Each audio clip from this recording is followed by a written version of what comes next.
All right, some of you have asked about the starter for the sourdough, so I figured I'd give you a quick tutorial on the feeding of it.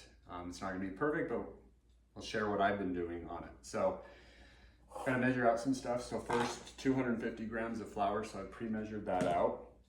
Next, we need 140 grams of the sour. This is known as the sour, so the stuff you have in the bag. So got my Tupperware that I'm putting it in, just so that it doesn't stick, because sometimes it can be sticky. I put a little pan into that.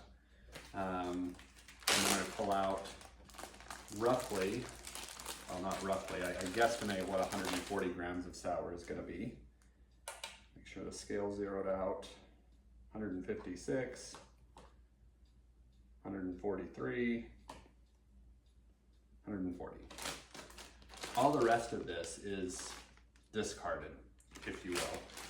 I pull it out of the bag so I can reuse the same bag and then put it into a bowl to hold on to just in case something with this doesn't go right. So there's that, and then 140 grams of 98-degree water. So I use my little measure thing. I'll do this, I'll be off camera for the water part, but I'm kind of measuring 140 grams. Don't get the degrees and the grams mixed up. I also like to go a little bit over the 98 degrees because I know it's going to cool down a little bit as I put it into the bowl. Not a whole lot, but just a little bit. So measure that out.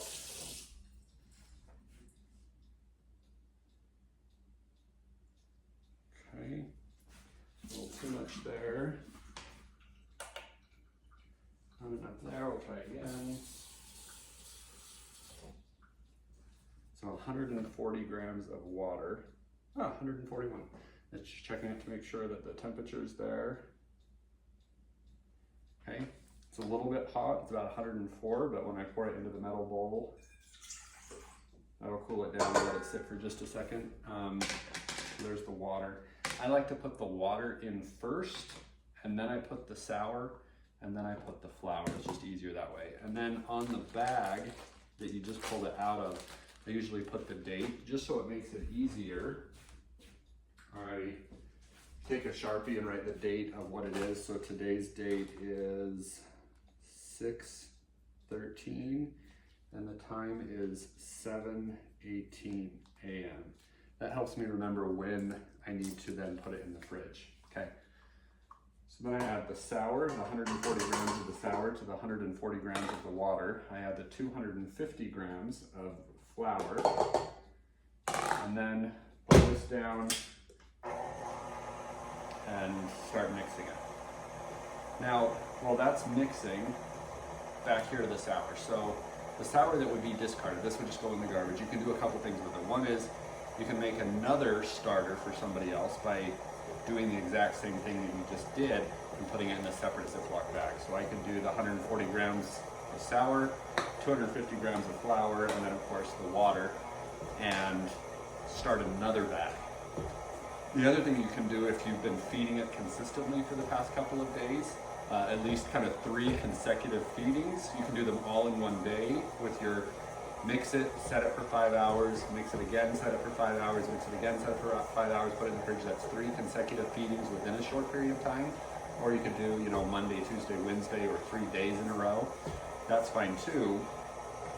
Then you would move to the next part, which is the formula for actually making the sourdough bread. And on that one, you have to look at the other recipe, but that's what you can use some of this for, to make the leaven and other things that way. So that's mixing there. Stuff in the bag, if you don't grease the bag that you're using, it can get pretty sticky for the next group. So again, Tam seems to be your best friend. Spray that in there, and then it's ready when the dough's ready. So let that kind of keep mixing and it says in the recipe, mix it until it is well combined and smooth. So I just kind of let it go for a little bit, making sure that it picked up everything from the mixer. After it's picked that up, pull this off here. And I like to take it and kind of flatten it out to something like this. And then take it, put it in the bag, get out most of the air from the bag. I usually fold it in half and just kind of push it down to get out the air. It doesn't have to be out. And then put it there and then set a timer for 5 hours. And it should double in size in that 5 hours. So that's kind of what you're looking for. Does it double in size after 5 hours? You would then take it and put it in your fridge.